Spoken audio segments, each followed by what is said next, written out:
Hello guys, hello Earth signs, hello Virgo, Capricorn, and Taurus. Welcome dito sa aking channel, Kapalaran 888. Alamin natin kung ano ang messages, vibration, gabay energy para sa inyong lahat. Daily tarot reading para sa lahat ng Earth signs. I hope na makuha mo yung energy. If bago ka sa channel ko, please like, share, and subscribe. Paki-press ang notification bell button. Para maging updated kayo sa mga videos na ina-upload ko. Okay, wow. Earth signs, Virgo, Capricorn, and Taurus. Okay. So, kung makikita mo dito, ang numbers mo ay 115, which is 60 ito. Number 2, number 4, 36, 9. So, Earth signs, ang nakikita ko isang lalaki, pwedeng ibang lahi siya, or pwedeng nasa malayong lugar siya. So, pwedeng nasa long distance relationship ka, LDR, or pwedeng nakikita natin, eto, single sila pareho, diba? So, sa araw na ito, if looking for a relationship ka, pwede kang makatagpo, lalo na kung gusto mo makapag-asawa ng ibang lahi, nakikita mo to, posible kang makatagpo ng taong magbibigay sa'yo ng pangangailangan mo, lalo na sa emosyonal. Lovers 15, 6, balance 4, 1, 2. So, ibig sabihin, dalawang tao na posibleng magtagpo sa araw na ito na mauuwi sa kasal, mauuwi sa pagta-travel together. So, mag-comment ka, Earth signs. Ikaw ba ay babae or lalaki? Nasa Pilipinas ka. Gusto mo talaga makapag-asawa ng ibang lahi. Dito, pwedeng sa araw na ito, saswertehin ka talaga. So, kung ano man itong gagawin mo, sinasabi na magre-resort siya sa kasal. Or pwedeng dadalhin ka niya doon sa lugar niya, or ikaw yung pupuntahan niya. Okay. So, yung iba naman sa inyo dyan, if naghahanap din kayo ng trabaho sa malayong lugar, swerte din. Pwedeng sa araw na ito, makatagpo ka ng trabaho na available para sa'yo, pero malayo siya. Kailangan mag-travel, pwedeng sa Pilipinas lang, or pwedeng sa ibang bansa. Meron din ditong pwedeng OFW, pauwi ng Pilipinas para magpakasal, or para magkita sila ng kanyang karelasyon. So, may travel dito na involved. Okay.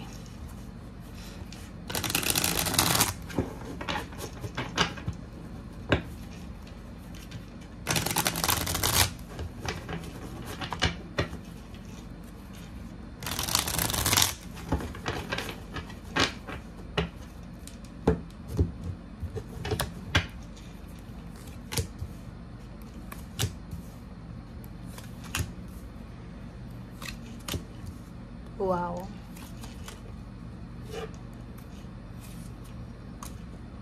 Okay guys, ang galing ng baraha mo. Okay, so Earth signs. Kung makikita mo dito, siguro sa araw na ito, nangangailangan ka ng pera. Diba? Nangangailangan ka ng pera, or siguro marami kang mga nararamdaman sa katawan mo. Physical to eh. Diba? Parang maraming masakit sa katawan mo.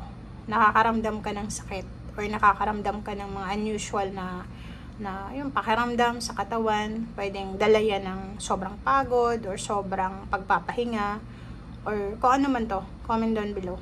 Or minsan, di ba, pag may problema sa pera, apektado yung pagtulog, so hindi ka makatulog, isip ka ng isip, sumasakit na yung ulo mo, katawan, paa, or comment. So, comment down below. 5 of Cups. Nakikita ko sa'yo dito na may iba sa inyo dyan na nangihinayang kayo. Marami kayong pinanghihinayangan. Parang pwedeng nawalang pera, nawalang trabaho, pwedeng, halimbawa, sa kasalukuyan, nagtatrabaho ka sa isang company or sa isang lugar, and nangihinayang ka doon sa dati mong trabaho. Parang gusto mong bumalik, and ang magagawa mo sa ngayon is parang ano ka lang, isip lang ng isip kung ano yung gagawin mo, parang ganun. And Zero the Fool, nakikita ko sa'yo dito na gusto mong magsimula ulit, gusto mong baguhin kung ano yung nangyayari sa'yo sa ngayon, or pwedeng gusto mong yung bumalik sa dati, it's either work or business, or pwedeng relationship, or kung ano man itong gusto mong balikan, pwedeng bansa. hindi pa huli ang lahat. Okay, huwag kang manghinayang kasi lahat ng actions mo, lahat ng ginagawa mo dito sa mundo ay may rason. Diba? Lahat ng nangyayari dito sa mundo, may rason. So, kung nawala man yun sa'yo, kung may nawala man, relationship, trabaho, pera, siguro hindi yun para sa'yo. Pero, andito yung Zero the Fool, na parang nire-remind ka. Reminders to sa'yo eh. Nire-remind ka na hindi pa huli ang lahat. Okay? Anytime, pwede kang makapagsimula. As long as buhay ka, as long as healthy ka. So, yun ang importante. Okay, so yun, nakikita ko sa'yo dito, nakatingin ka sa malayo. Parang, yun na nga, gusto mong magtrabaho sa malayong lugar, especially ibang bansa. Or pwedeng yung iba sa'yo dyan, gusto nyong lumipat ng trabaho nga. Diba? Or bumalik sa dati yung trabaho. Knight of Pentacles.